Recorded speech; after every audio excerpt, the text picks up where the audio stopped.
जैसे ही प्रधानमंत्री मोदी ने आज आंदोलन कर रहे लोगों के लिए आंदोलनजीवी शब्द का इस्तेमाल किया, वैसे ही कुछ पत्रकारों को छोड़कर, जब मैं कुछ पत्रकार कह रहा हूं तो आप लोग खुद समझ गए होंगे कि वो कौन से कुछ पत्रकार होंगे। वही गिने चुने पत्रकार जो कभी सरकार को क्रिटिसाइज़ करने की हिम्मत नहीं दिखा पाते और देश के प्रधानमंत्री को तो क्रिटिसाइज़ करने की हिम्मत नहीं दिखा पाते। बावजूद इसके कि हम डेमोक्रेसी है, कुछ पत्रकार नहीं कर पाते पीएम मोदी को क्रिटिसाइज़, या यूँ कह लीजिए कि उनको ऐसा लगता है कि प्रधानमंत्री पद की गरिमा है तो हम क्रिटिसाइज़ ना करें। हालांकि डेमोक्रेसी में गरिमा भी रहती है, गरिमा और क्रिटिसिज्म साथ साथ चल सकते हैं। वो लोग ये बात भूल जाते हैं या फिर शायद वो करना ही नहीं चाहते, उनका एजेंडा कुछ हो रहा है। तो उन पत्रकारों को छोड़ के जो कुछ पत्रकार है, जो स्वतंत्र पत्रकार है, कभी कभी अखबारों के लिए लेख लिखते हैं और कभी न्यूज़ चैनल की डिबेट में आ जाते हैं फैक्ट बताने के लिए। उन्होंने कहा कि आज पीएम मोदी ने आंदोलनजीवी कहा, जो लोग आज प्रोटेस्ट कर रहे हैं सरकार के खिलाफ आंदोलन चला रहे हैं। कुछ उसी तरह जब बीजेपी सत्ता में नहीं थी तो बीजेपी भी आंदोलनजीवी थी, क्योंकि बीजेपी भी आंदोलन करती रहती थी। बीजेपी के तो आंदोलन किसानों से भी बुरे होते थे। बीजेपी बात बात पे चक्का जाम की बात करती थी। 2014 से पहले सड़क जाम की बात होती थी, जहाँ पर कांग्रेस रूल्ड स्टेट थे, और रेल रोको की भी बात होती थी। लेकिन कांग्रेस तो ऐसे आंदोलन चला ही नहीं पाती और इसीलिए कांग्रेस को निकम्मा विपक्ष कहा जाता है। नहीं कांग्रेस सिलेंडर की कीमतें हर दिन बढ़ती रहती है, ना ही कांग्रेस सिलेंडर के लिए कोई आंदोलन कर पाती है।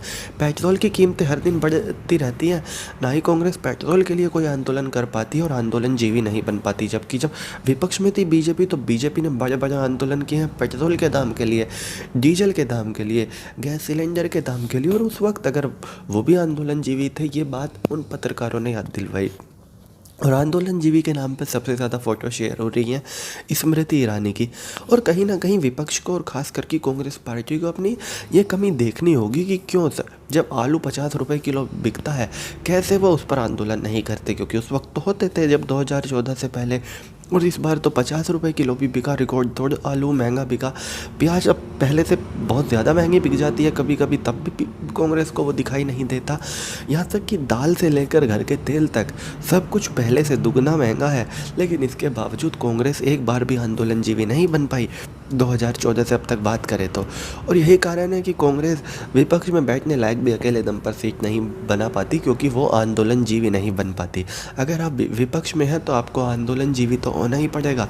आंदोलनजीवी के अलावा लोग कैसे आपके साथ जुड़ेंगे जब तक आप लोगों के बढ़े हुए पेट्रोल प्राइस की आवाज़ नहीं उठाएंगे, बढ़े हुए गैस सिलेंडर की आवाज़ नहीं उठाएंगे, आम आदमी की आवाज़ नहीं उठाएंगे। और यही कारण है कि कांग्रेस अच्छा विपक्ष नहीं बन पाती, अच्छी विपक्ष के लायक भी सीट नहीं ला पाती, क्योंकि वो विपक्ष में रहकर भी आंदोलनजीवी नहीं बन पाती।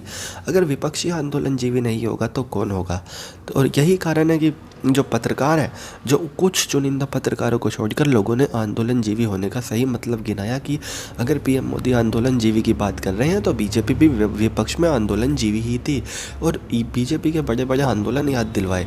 तो चलिए, और ख़ास करके अटल बिहारी वाजपेयी जी, जॉर्ज फर्नांडिस और लाल कृष्ण आडवाणी के इमरजेंसी के टाइम का आंदोलन याद दिलवाया, उनका संघर्ष याद दिलवाया कि किस तरह से वो आंदोलनजीवी थे।